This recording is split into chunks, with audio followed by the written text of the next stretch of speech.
டிரம்பின் கொள்கைகள் இந்த நேரத்தில் முழு உலகையே அமெரிக்காவுக்கு எதிராக நிற்கும் நிலைக்கு தள்ளிவிட்டுள்ளன. அது நேட்டோ கூட்டணியாக இருந்தாலும் பரவாயில்லை, பிரிக்ஸ் கூட்டணியாக இருந்தாலும் பரவாயில்லை, வளைகுடா நாடுகளாக இருந்தாலும் பரவாயில்லை, ஒன்றின் பின் ஒன்று எல்லா அமைப்புகளும் அமெரிக்காவுக்கு எதிரான ஒரு வகை போர் முன்னணியில் திறந்த வெளியாக களம் இறங்கிவிட்டன. வடக்கு அட்லாண்டிக் பெருங்கடலில் அமெரிக்கா உருவாக்கிய பெரிய இராணுவ கூடாரம் இப்போது ஒட்டுமொத்த உலகின் கண்களில் ஒரு ஆக்கிரமிப்பு மையமாகவே தெரிந்து கொண்டிருக்கிறது. ஒருபுறம் பிரிக்ஸ் கூட்டணிக்குள் சீனா, ரஷ்யா, இந்தியா போன்ற வல்லரசுகள், மறுபுறம் நேட்டோவுக்குள் இருந்தே சில நாடுகள் எல்லோரும் சேர்ந்து ட்ரம்ப் நிர்வாகத்தின் மீது நேரடி சவாலாக பேசத் தொடங்கிவிட்டார்கள். அதே சமயம் அமெரிக்கா ஈரான் மற்றும் துருக்கியை பற்றி பயன்படுத்திய கடுமையான வார்த்தைகள், அவற்றுக்கு எதிரான எச்சரிக்கைகள் ஆகியவை வளைகுடா நாடுகளையும் நேரடியாக அமெரிக்காவுக்கு எதிரான வரிசையில் நிற்கும் நிலைக்கு இழுத்து வந்துவிட்டன. இந்த பின்னணியில் வளைகுடா நாடுகளிலிருந்தே நேரடியாக அமெரிக்காவுக்கு எச்சரிக்கைகள் சென்று கொண்டிருக்கின்றன. தங்கள் சொந்த ஆற்றல், நாணயம், கடற்பாதை பாதுகாப்பு ஆகியவற்றை பற்றி இப்போது அவை மிகவும் உறுதியான குரலில் பேசத் தொடங்கிவிட்டன. இதே நேரத்தில் பிரிக்ஸ் கூட்டணி நாடுகளும் சில நேட்டோ நாடுகளும் சேர்ந்து வடக்கு அட்லாண்டிக் பெருங்கடல் பகுதிக்கே போர் கப்பல்கள், நீர்மூழ்கி கப்பல்கள், கண்காணிப்பு கப்பல்கள் ஆகியவற்றை அனுப்பும் முடிவை எடுத்துவிட்டன. கடலில் அமெரிக்கா மட்டும் தனியாக நடமாடும் பழைய நாட்கள் போய்விட்டன என்ற செய்தியே உலகம் முழுவதும் பரவிக் கொண்டிருக்கிறது. ஆனால் இத்தனைக்கும் மேலாக தற்போது வெளிவந்த சில செய்திகள் அமெரிக்காவுக்கு இன்னொரு மிகப்பெரிய அதிர்ச்சியை மட்டுமல்ல, நேரடியான இறுதி எச்சரிக்கை அளவுக்கு இருக்கும் அல்டிமேட்டமாக மாறிவிட்டன. இதுவரை அமெரிக்கா உலகம் முழுவதிலும் இருக்கும் நாடுகளுக்கு தன் சுங்க கொள்கைகள், டெரிஃப் உயர்த்தும் முடிவுகள் குறித்து எச்சரிக்கை போட்டு வந்தது. எங்கள் சொல்லப்படி இல்லை என்றால் உங்கள் பொருட்களுக்கு கூடுதல் வரி, கூடுதல் தடை என்ற வகையில் அழுத்தம் கொடுக்க முயன்றது. ஆனால் இப்போது நடந்த சில சம்பவங்கள் அமெரிக்காவின் அந்த வெற்று கட்டண கொள்கைகளையே முழுவதும் அம்பலப்படுத்திவிட்டன. உண்மையில் அமெரிக்காவுக்கு பல வருடங்களாக ஆதரவாகவே இருந்த சில கூட்டாளி நாடுகள் கூட இப்போது ட்ரம்ப் கொண்டு வந்த டெரிஃப் முடிவுகளின் ஏளனத்தை உலக முன்னிலையில் காட்டத் தொடங்கிவிட்டன. இதே சமயத்தில் இந்த முழு பரபரப்புக்குள்ளேயே நேட்டோவின் உள்ளிருந்து இந்தியாவை நேரடியாக நோக்கி ஒரு பெரிய உதவி வேண்டுகோள் அனுப்பப்பட்டுள்ளது. அமெரிக்காவுக்கு எதிரான இந்த புதிய சமநிலையை உருவாக்குவதில் இந்தியா எங்களுடன் சேர்ந்து செயல்பட வேண்டும் என்று அவர்கள் அழைப்பு விடுத்துள்ளனர். சீனாவும் அமெரிக்காவுக்கு ஒரு மிகப்பெரிய அதிர்ச்சியை கொடுத்திருக்கிறது. ஒருபுறம் புதிய போர் கப்பல்களை தயாரித்து நேரடியாக அமெரிக்க கடற்படைக்கு எதிரே சில கடல் பரப்புகளில் நிறுத்தத் தொடங்கியுள்ளது. மறுபுறம் ரஷ்யா தனது வடக்கு கட்டளை படைகளையே அமெரிக்காவுக்கு எதிராக இருக்கும் போர் மண்டலங்களுக்குள் முழுமையாக இணைத்துக் கொண்டிருக்கிறது. சரியாக சொல்ல வேண்டுமானால் இந்த நேரத்தில் அமெரிக்கா 4 திசையிலும் சூழப்பட்டு ஒவ்வொரு முனையிலும் எதிர்ப்பை சந்திக்கும் நிலைக்கு வந்துவிட்டது. ஒருபுறம் ட்ரம்ப் நிர்வாகத்தின் கொள்கைகள் நடுவழியில் ஒவ்வொன்றாக தோல்வியடைந்து கொண்டிருக்கின்றன. மறுபுறம் மூலோபாய ரீதியாகவும் களநிலை ரீதியாகவும் அமெரிக்கா விழுங்க முடியாத அளவுக்கு பெரிய சிக்கலுக்குள் தள்ளப்பட்டு கொண்டிருக்கிறது. முன்னாள் துணை நாடுகள் என்று சொல்லப்பட்ட பல அமைப்புகளும் இப்போது இந்தியாவின் பக்கம் நின்று கொண்டிருக்கின்றன. பிரான்ஸ் முதல் ஜெர்மனி வரை பல ஐரோப்பிய நாடுகள் இந்தியாவுடன் புதிய பாதுகாப்பு மற்றும் பொருளாதார ஒப்பந்தங்களை கையெழுத்திட்டு விட்டன. இந்த ஒப்பந்தங்கள் சாதாரண வர்த்தக ஒப்பந்தங்கள் இல்லை, மாறாக அமெரிக்காவின் செல்வாக்கை நேரடியாக குறைக்கும் வகையில் அமைந்த கூட்டாண்மைகள். கிரீன்லாந்தை எப்படியாவது கட்டுப்பாட்டுக்குள் கொண்டு வர வேண்டும் என்று ட்ரம்ப் பேசத் தொடங்கிய தருணத்திலிருந்தே நேட்டோவினுள் அமெரிக்காவுக்கு எதிரான குரல்கள் எழத் தொடங்கிவிட்டன. இது வெறும் பாதுகாப்பு கொள்கை இல்லை, நேரடி ஆக்கிரமிப்பை நியாயப்படுத்தும் முயற்சி என்று பல ஐரோப்பிய நாடுகள் கருத்து தெரிவித்ததால் அங்கிருக்கும் நாடுகள் பல அமெரிக்காவுடன் பின்தங்கி போகும் வாழ்க்கையை விட இந்தியாவுடன் உறவை வலுப்படுத்திக் கொள்வதுதான் தங்களுக்கு நல்லது என்று முடிவு செய்துள்ளன. அதனால்தான் பிரான்ஸ், ஜெர்மனி, நியூசிலாந்து, நெதர்லாந்து போன்ற நாடுகள் ஒன்றன் பின் ஒன்றாக இந்தியாவின் பக்கத்தில் வரிசையாக நிற்கும் காட்சி நாம் பார்க்கிறோம். இந்த பின்னணியில் ட்ரம்ப் தன் அடுத்த அரசியல் மற்றும் இராணுவ முன்னணியில் பெரும்பாலும் தனியாக இருக்க வேண்டிய நிலைக்கு தள்ளப்பட்டுள்ளார். இந்தியாவை நோக்கிய அவரது குரலும் இப்போது முன்பை விட மிகவும் மென்மையாக மாறிவிட்டது. காரணம் தெளிவாக தான் இருக்கிறது. ஒட்டுமொத்த உலகமும் இந்தியாவின் முக்கியத்துவத்தை உணரத் தொடங்கியது.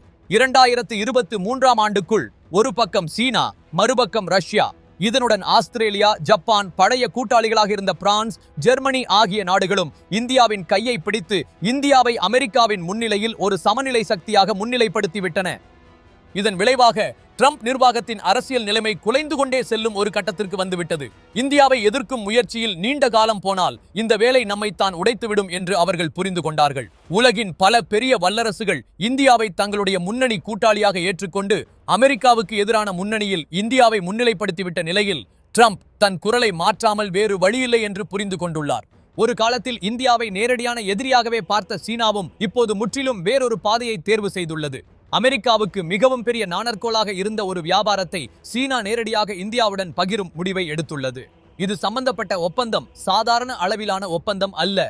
பல பில்லியன் டாலர் மதிப்புள்ள ஒரு பெரிய துறை. அதாவது அரிய பூமி கனிமங்கள் என்று சொல்லப்படும் ரேர் எர்த் மெட்டீரியல்ஸ் வியாபாரத்தை பற்றியது. இந்த துறையில் இதுவரை அமெரிக்கா தன் சொந்த சிப்புகளை தயாரிக்கவும் உலக தொழில்நுட்பத்தை கட்டுப்படுத்தவும் சீனாவையே பெரும்பாலும் சார்ந்திருந்தது.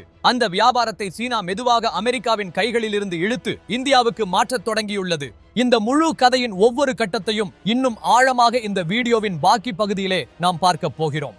எப்படி அமெரிக்க அதிபர் டொனால்டு ட்ரம்ப் தன்னை உலகின் ஒரே ஒரு முடிவெடுக்கும் சக்தி என்று நினைத்திருந்தவரிலிருந்து இந்தியாவின் முன் மண்டியிட வேண்டிய நிலைமையில் தள்ளப்பட்டார் என்பதை பார்க்க போகிறோம். அதே நேரத்தில் இதற்கு பின்னால் இந்தியா எதை எப்படி கையாள்ந்தது, அதன் முழு ராஜதந்திர பார்வை என்ன என்பதை பற்றியும் நாமே மெதுவாக புரிந்து கொள்ளப் போகிறோம். அதனால் நண்பர்களே, வீடியோவை கடைசி வரை கவனமாக பாருங்கள். வீடியோ உங்களுக்கு தகவல் நிறைந்ததாக தோன்றினால் தயவு செய்து லைக் பண்ணுங்கள். இன்னும் சேனலுக்கு சப்ஸ்கிரைப் செய்யவில்லை என்றால் உடனே சப்ஸ்கிரைப் செய்து பக்கத்தில் இருக்கும் மணி சின்னத்தை அழுத்தி வைத்துக் கொள்ளுங்கள். அப்போதுதான் இத்தகைய சர்வதேச அரசியல் அப்டேட்கள் எல்லாம் முதலில் உங்களுக்கே வந்து சேரும். இப்பொழுது வடக்கு அட்லாண்டிக் பெருங்கடலை அமெரிக்கா தன் சொந்த இராணுவ முகாம் போலவே மாற்றிக்கொண்டிருந்தது. ஆனால் இந்த பெருங்கடல் அதை தன் கைகளில் இருந்து மெதுவாக நழுவிக்கொண்டு போய் கொண்டிருக்கிறது. அமெரிக்காவை தவிர உலகின் ஏராளமான கடற்படைகள் இன்று அங்கு பெரிய போர்க்கப்பல் அணிவகுப்புகளுடன் நின்று கொண்டிருக்கின்றன. ஒருபுறம் ட்ரம்ப் கொண்டு வந்த ஆக்ரோஷமான கொள்கைகள், மறுபுறம் மற்ற நாடுகளின் ஒருங்கிணைந்த பதில். இந்த இரண்டு திசைகளின் மோதலில் அமெரிக்கா தன் சொந்த முனையிலே பின்வாங்கும் நிலைமையில் தெரிகிறது. இதற்கு முன்பு பேசப்பட்ட முக்கிய களம் வெனிசுவேலா தான். வெனிசுவேலா மீது அதன் கச்சா எண்ணெய் வளங்களை கட்டுப்படுத்தி மெத்தையாக ஆட்சி செய்ய முயன்ற ட்ரம்ப் அங்கேயும் முழுமையாக தோல்வியடைந்து விட்டார். வெனிசுவேலாவின் எரிசக்தி சக்தியை எவ்வாறு பயன்படுத்த வேண்டும், எந்த நாட்டுக்கு எப்படி வழங்க வேண்டும் என்ற முடிவுகளை உலகில் இருக்கும் பல நாடுகள் ஒன்று சேர்ந்து இந்தியாவின் கைகளில் ஒப்படைக்க ஆரம்பித்து விட்டன. அதனால் மிகவும் பெரிய அளவிலான ஒரு கட்டுப்பாடு இந்தியாவின் கைகளில் வந்து கொண்டிருக்கிறது. இந்த முழு சூழ்நிலையில் இந்தியா நேட்டோ நாடுகளுடன் மட்டும் பெரிய சந்திப்புகள் நடத்திவிடவில்லை. அதோடு சேர்ந்து பிரான்ஸ், ஜெர்மனி போன்ற நாடுகளுடன் இந்திய வெளியுறவு அமைச்சர் டாக்டர் எஸ் ஜெய்சங்கர் வழியாக முக்கியமான புதிய நடவடிக்கைகளையும் களத்தில் நிறுத்தியுள்ளார். ஜெய்சங்கர் அவர்களே ஒன்றன் பின் ஒன்றாக பல நேட்டோ தலைநகரங்களுக்கு பயணம் செய்து அங்கே தலைவர்களுடன் நேரடியாக கூட்டங்கள் நடத்தி வருகிறார். இது எல்லாம் இந்தியாவின் தரப்பில் மட்டும் ஆரம்பிக்கப்பட்ட பேச்சுவார்த்தைகள் அல்ல.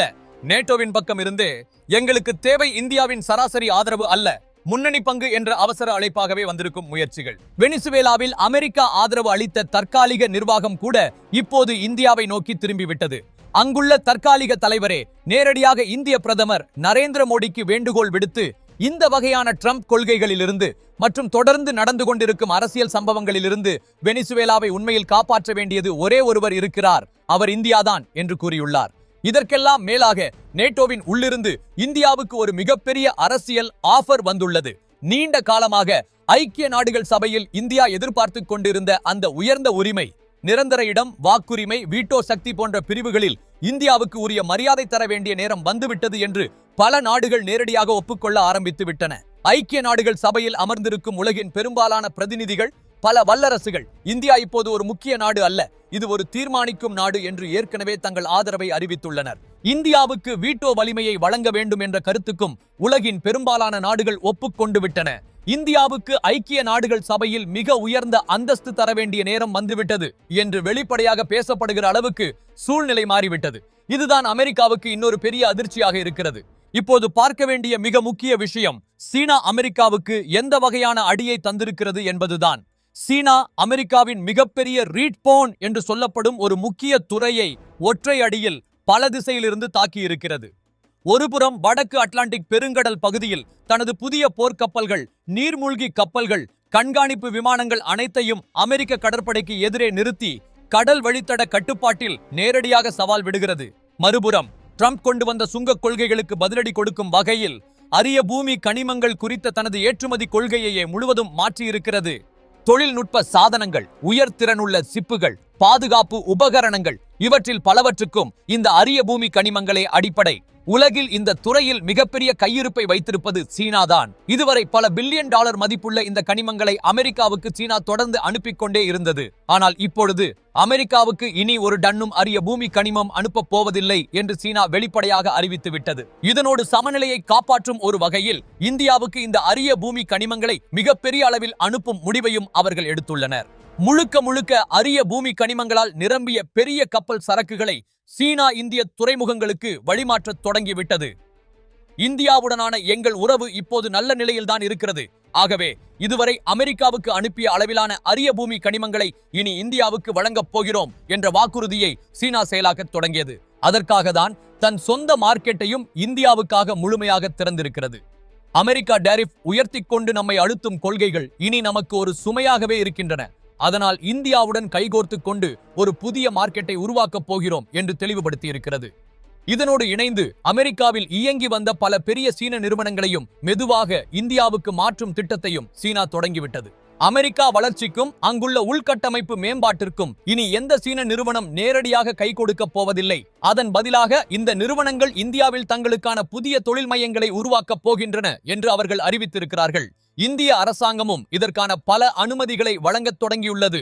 இந்த முழு பின்னணியில் ட்ரம்ப் நிர்வாகம் மன அழுத்தத்திலும் கோபத்திலும் குழப்பத்திலும் சிக்குண்டு தவிக்கிறது. தன் சொந்த கடற்படை அடிப்படையாக கொண்டிருந்த அட்லாண்டிக் பெருங்கடலே இப்போது அவர்களுக்கே சிறிது சிறிதாக காலியாகி வரும் துறைமுகம் போல தெரிகிறது. ட்ரம்ப் பெருமையாக சொல்லிக் கொண்டிருந்த அங்குள்ள பல கடற்படை தளங்கள் மெதுவாக தங்கள் கப்பல்களை பின்வாங்கிக் கொண்டே இருக்கின்றன.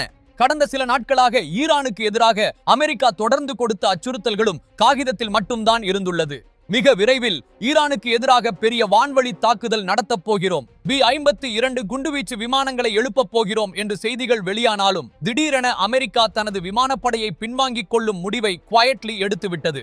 கடந்த ஒரு முழு நாளாக ஈரானுக்கு எதிராக எந்த ஒரு பெரிய வான்வழி தாக்குதல் திட்டம், எந்த ஒரு புதிய எச்சரிக்கை, எந்த ஒரு புதிய அறிவிப்பு எதுவும் அமெரிக்க ஜனாதிபதி டொனால்டு டிரம்பின் வாயிலிருந்து வெளிவரவில்லை.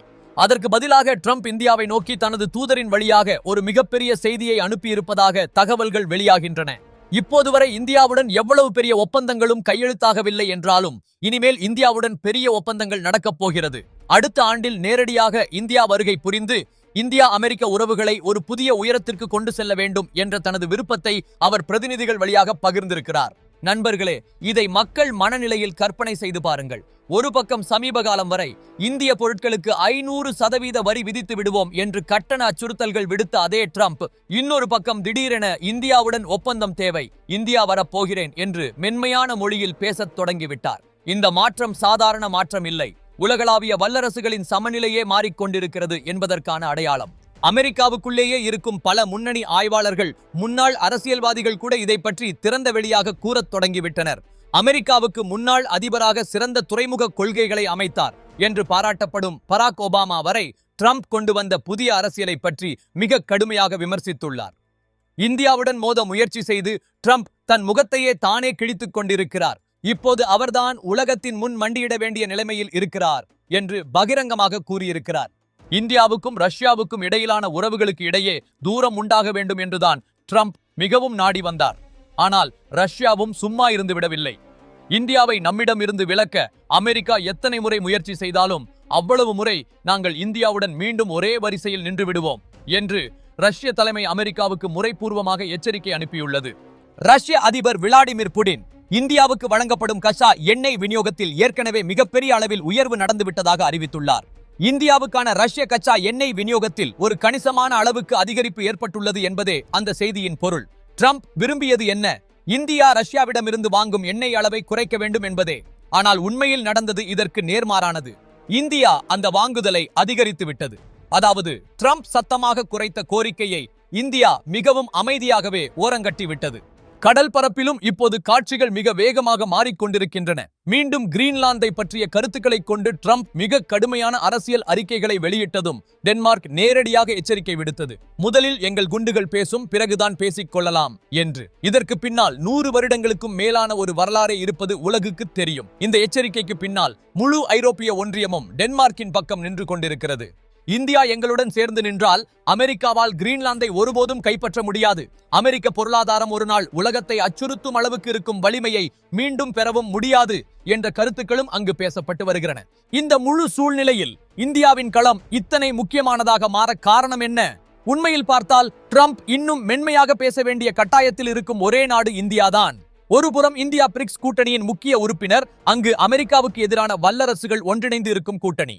மறுபுறம் நேட்டோ நாட்டுகளின் பலருடன் இந்தியாவுக்கு மிக நெருங்கிய இராணுவ, பொருளாதார, தொழில்நுட்ப, எரிசக்தி உறவுகள் இருக்கின்றன. அதாவது உலகின் 2 மிகப்பெரிய மற்றும் மிகவும் சக்தி வாய்ந்த கூட்டணிகளுக்குள்ளேயும் பிரிக்ஸ் மற்றும் நேட்டோ போன்ற வட்டங்களிலும் இந்தியாவின் கொடி முன்னணியில் பறக்கும் அளவுக்கு அது ஒரு மைய இடத்தை பிடித்துவிட்டது. ஐக்கிய நாடுகள் சபையில் இந்தியாவுக்கு இன்னும் நிரந்தர வீட்டோ இல்லை என்பது உண்மை. ஆனால் அங்கே எடுக்கப்படும் ஒவ்வொரு முடிவும் இந்தியாவின் ஒப்புதல் அல்லது எதிர்ப்பால் மிக மிக பாதிக்கப்படுகிறது. அதனால்தான் சமீப காலத்தில் நடந்த ஒரு முக்கிய கூட்டத்தில் ட்ரம்ப் தன் பேச்சை தொடர விரும்பினாலும் பல நாடுகள் எதிர்ப்பு எழுப்பியதால் அவரை அங்கிருந்து விலக்க வேண்டிய சூழ்நிலை ஏற்பட்டது என்று தகவல்கள் வெளிவந்தன. இப்போது உலகின் பல வல்லரசுகளும் அமெரிக்காவுக்கு எதிராக ஒன்றிணைந்து நிற்கும் ஒரு கட்டத்திற்கு வந்துள்ளன. இந்த நிலைமையே உலக அரசியலை ஒரு அப்படியே திரும்ப முடியாத அவுட் ஆஃப் ரிட்டன் பாயிண்ட் போல கொண்டு வந்து நிறுத்தியுள்ளது. அமெரிக்கா நீண்ட காலமாக தன்னை இந்த உலகின் ஒரே ஒரு தீர்மானிக்கும் சக்தி என்று நினைத்து நின்ற நம்பிக்கை இப்போது அவர்களுக்கே மிகப்பெரிய பலவீனமாக மாறி வருகிறது. அதனால்தான் வெள்ளை மாளிகைக்குள்ளேயே அமெரிக்க நிர்வாகத்தில் கருத்து வேறுபாடுகள் வெளிப்படையாக தோன்ற ஆரம்பித்து விட்டன. ட்ரம்ப் அணியில் இருக்கும் பல முன்னணி மூலோபாய ஆலோசகர்களே இந்தியாவுக்கு எதிராக டெரிஃப் உயர்த்துவோம், அச்சுறுத்துவோம், அழுத்தம் கொடுப்போம் என்ற கொள்கைதான் மிகப்பெரிய அரசியல் தவறு ஆகிவிட்டது என்று இப்போது ஒப்புக்கொள்கிறார்கள். ஏனெனில் இந்தியா இன்று வெறும் பொருளாதார ரீதியில் மட்டும் வலிமையான நாடு இல்லை. இராஜதந்திர ரீதியாகவும் பாதுகாப்பு ஒத்துழைப்பு ரீதியாகவும் வர்த்தக அழுத்தங்களை சமநிலைப்படுத்தும் திறன் கொண்ட நாடாக வளர்ந்து விட்டது. இதனால் அமெரிக்காவுக்கு மிகவும் நெருங்கிய கூட்டாளிகளாக கருதப்பட்ட ஜப்பான், ஆஸ்திரேலியா போன்ற நாடுகளும் இந்தோ பசிபிக் பிராந்தியத்தில் சமநிலைக்கு மையம் அமெரிக்கா இல்லை, இந்தியாதான் என்று மெதுவாக கூறத் தொடங்கியுள்ளன. குவாட் கூட்டணிக்குள் கூட இந்தியாவுக்கு முக்கிய தீர்மானிக்கும் பங்கு தர வேண்டும் என்ற கருத்தை ஆஸ்திரேலியா போன்ற நாடுகள் வெளிப்படையாக ஆதரிக்கின்றன. முன்பு இந்த சேம் குவாட் கூட்டணியை சீனாவை சுற்றி வளைப்பதற்கான அமெரிக்காவின் ராணுவ ஆயுதமாகவே ட்ரம்ப் நிர்வாகம் பயன்படுத்த நினைத்தது. ஆனால் இப்போது அதே குவாட் இந்தியா தலைமையில் சுயாதீனமான ஒரு மூலோபாய மேடையாக மாறிக்கொண்டிருக்கிறது. ஐரோப்பிய ஒன்றியத்துக்குள்ளேயே அமெரிக்காவுடன் கண்மூடி நடந்தால் அது பொருளாதார தற்கொலை என்ற அளவுக்கு கடுமையான விவாதங்கள் நடக்கின்றன. ட்ரம்ப் கொண்டு வந்த டெரிஃப் கொள்கைகள் ஐரோப்பிய தொழில்துறைக்கு மிகப்பெரிய சேதத்தை ஏற்படுத்திவிட்டன. அதனால்தான் பிரான்ஸ், ஜெர்மனி, இத்தாலி, ஸ்பெயின் போன்ற நாடுகள் இந்தியாவை மாற்று பொருளாதார மூலோபாய பங்காளியாக காண ஆரம்பித்து விட்டன. இந்தியாவுடன் பாதுகாப்பு மற்றும் எரிசக்தி ஒத்துழைப்பை ஒரு புதிய உயரத்திற்கு கொண்டு செல்லப் போகிறோம் என்று பிரான்ஸ் அதிபர் சமீபத்தில் தெளிவாக கூறினார். இந்த ஒரே ஒரு வாக்கியம்தான் அமெரிக்காவுக்கு மிகப்பெரிய அரசியல் சிக்னலாக இருந்தது. இனி ஐரோப்பா முழுவதும் இந்தியாவுடன் தோளோடு தோள் நின்று நடப்பதுதான் அமெரிக்காவின் நிழலில் நின்று நடந்து கொண்டு வரும் பழைய காலம் முடிந்துவிட்டது என்ற செய்தி. இதற்கிடையில் ரஷ்யாவும் தன் மூலோபாயத்தை மீண்டும் மறு அமைப்பு செய்து எரிசக்தி துறையில் மட்டுமல்லாமல் மேம்பட்ட பாதுகாப்பு தொழில்நுட்பங்களிலும் இந்தியாவுக்கு முதன்மை இடம் தரப்போகிறோம் என்று அறிவித்துள்ளது. இது அமெரிக்க பாதுகாப்பு வட்டாரங்களில் பெரும் பதட்டத்தை ஏற்படுத்தியுள்ளது. ஏனெனில் இந்தியாவுக்கு ரஷ்ய தொழில்நுட்பமும் ஐரோப்பிய ஆதரவும் சேர்ந்தால் உலக ஆயுத சந்தையில் அமெரிக்காவுக்கு நேரடி போட்டியாளராக இந்தியா மாறிவிடும் என்பதை அமெரிக்கா நன்றாகவே புரிந்து கொண்டிருக்கிறது. அதனால்தான் அமெரிக்க ஊடகங்களிலேயே கேள்விகள் எழத் தொடங்கியுள்ளன. ட்ரம்ப் கொண்டு வந்த கொள்கைகள் அமெரிக்காவை அதன் சொந்த உலக அமைப்பிலிருந்தே வெளியே தள்ளிவிட்டனவா என்று. ஒருபுறம் சீனா அமெரிக்க டாலரின் ஆதிக்கத்துக்கு வெளிப்படையாக சவால் விடுகிறது. மறுபுறம் இந்தியா பல வர்த்தக ஒப்பந்தங்களில் உள்ளூர் நாணயத்தில் பல நாணய முறைமையில் பங்கு பற்றும் முயற்சிகளை அதிகரித்து வருகிறது. ரஷ்யா ஏற்கனவே டாலரின் சார்பில் இருந்து பெருமளவு விலகிவிட்டது. இந்த மூன்று வல்லரசுகளும் ஒரே நேரத்தில் டாலருக்கு மாற்று அமைப்புகளை உருவாக்க முயற்சி செய்வது அமெரிக்காவுக்கு ஒரு அரசியல் பூகம்பம் போலவேதான் இருக்கிறது. இதனோடு சேர்ந்து பிரிக்ஸ் கூட்டணி நாடுகள் ஒரு கூட்டு கடல்சார் பயிற்சியை வடக்கு அட்லாண்டிக் மற்றும் இந்திய பெருங்கடல் பகுதிகளில் நடத்தப் போகிறோம் என்று திட்டங்களை இறுதி செய்யும் நிலைக்கு வந்துவிட்டன. இது வெறும் பயிற்சி மட்டுமல்ல, இதுவரை கடல்களில் தனது வலிமை மூலம் உலகை கட்டுப்படுத்திக் கொண்டிருந்த அமெரிக்கா மீது நேரடி சவாலாக பார்க்கப்படுகிறது. பல வல்லரசுகள் ஒரே கடல் மேடையில் தங்கள் கடற்படையை அமைதி காக்கும் பேரில் நிறுத்தத் தொடங்கும் போது அமெரிக்காவின் தனித்த கையிருப்பு இயல்பாகவே குறைந்து விடுகிறது. இந்த முழு களத்தில் இந்தியாவின் பங்கு ஏன் இவ்வளவு முக்கியமானது என்றால், இந்தியா ஒருபோதும் வெளிப்படையான போருக்கு முகம் கொடுத்து அச்சுறுத்தல்கள் விடுத்து உலகை அச்சுறுத்தும் பாதையை தேர்வு செய்யவில்லை. அதற்கு பதிலாக சமநிலை, பேச்சுவார்த்தை, பலவழி கூட்டாண்மைகள் இந்த மூன்று தூண்களின் மேல் தனது அரசியலை அமைத்திருக்கிறது. இதனால் அமெரிக்காவுக்குள்ளேயே ஒரு புதிய குரல் எழுகிறது. ட்ரம்ப் இந்தியா பற்றி கொண்டிருக்கும் கொள்கையை உடனடியாக மறுபரிசீலனை செய்ய வேண்டிய கட்டாயம் உண்டு. இந்தியா முழுமையாக பிரிக்ஸ் மற்றும் ஐரோப்பிய வட்டத்தோடு இணைந்து நின்றுவிட்டால் உலக அரங்கில் அமெரிக்கா தனியாகிவிடும் அபாயம் இருக்கிறது என்று. இந்த பயம் வெள்ளை மாளிகையின் ஒவ்வொரு முடிவிலும் மெல்ல வெளிப்படுகிறது. முன்பு இந்தியாவை பற்றி ஆக்ரோஷமாக பேசப்பட்டிருந்தாலும் இப்போது திடீரென மொழி மாறி பேச்சுவார்த்தை, ஒத்துழைப்பு, கூட்டாண்மை போன்ற வார்த்தைகள் அதிகமாக பயன்படுத்தப்படுகின்றன. இந்தியாவும் தெளிவாக புரிய வைத்து விட்டது. நாம் எந்த ஒரே கூட்டணியின் பாவையாவாக இருக்கப் போவதில்லை. எங்கள் நலன்கள் எங்கு இருக்கிறதோ அதை பின்பற்றிதான் நாம் முடிவெடுப்போம் என்று. இதுவே உலகத்திற்கு மிகப்பெரிய செய்தியாக அமைந்துள்ளது. இந்தியா இனி கொள்கைகளை பின்பற்றும் நாடு மட்டுமல்ல, புதிய கொள்கைகளை உருவாக்கும் நாடாக உலக அரங்கில் காட்சியளிக்கிறது. இதுவே அமெரிக்காவுக்கு மிகப்பெரிய கவலையாக மாறியுள்ளது. ஏனெனில் ஒரு காலத்தில் அமெரிக்கா மட்டுமே சூப்பர் பவர் என்று சொல்லப்பட்ட உலகத்தில் இன்று இந்தியா ஒரு சமநிலை வல்லரசாக உருவெடுத்து புதிய உலக ஒழுங்கின் திசையை அமைதியாக ஆனால் மிகவும் வலிமையாக மாற்றிக்கொண்டே செல்கிறது. இப்போ நடந்து கொண்டிருப்பது வெறும் நாடுகளுக்கிடையிலான மோதல் அல்ல, மேலாதிக்கம், செல்வாக்கு மற்றும் ஒரு புதிய உலக ஒழுங்கை யார் வடிவமைக்கப் போகிறார்கள் என்ற பெரிய போராட்டம். இந்த போராட்டத்தில் எந்த சத்தமும் இல்லாமல் எல்லா திசைகளிலும் அமைதியாக தன் அடுத்தடுத்த நகர்வுகளை வைத்துக் கொண்டிருக்கும் நாடு இந்தியாதான். நண்பர்களே, இந்த முழு கதை உங்களுக்கு எப்படி தோன்றுகிறது? ட்ரம்ப் கொண்டு வந்த கொள்கைகள் உண்மையில் அமெரிக்காவை வலிமை பெற்ற நாடாக உருவாக்கினவா இல்ல பலவீனமாக மாறச் செய்ததா? உங்கள் கருத்தை கருத்து பகுதியில் மறக்காமல் எழுதுங்கள். இந்த வீடியோ உங்களுக்கு பிடித்திருந்தால் லைக் பண்ணுங்கள், உங்கள் நண்பர்களுடன் பகிருங்கள். இன்னும் இல்லை என்றால் சேனலை சப்ஸ்கிரைப் பண்ணி கொண்டு மணி சின்னத்தையும் அழுத்தி வையுங்கள். அடுத்த வீடியோவில் உலக அரசியலின் இன்னொரு மறைக்கப்பட்ட கதையை எந்த தரப்புக்கும் சார்ந்து இல்லாமல் உண்மையின் பக்கம் நின்று உங்களிடம் கொண்டு வருகிறோம். அந்த வரைக்கும் ஜெய் ஹிந்த், வந்தே மாதரம்.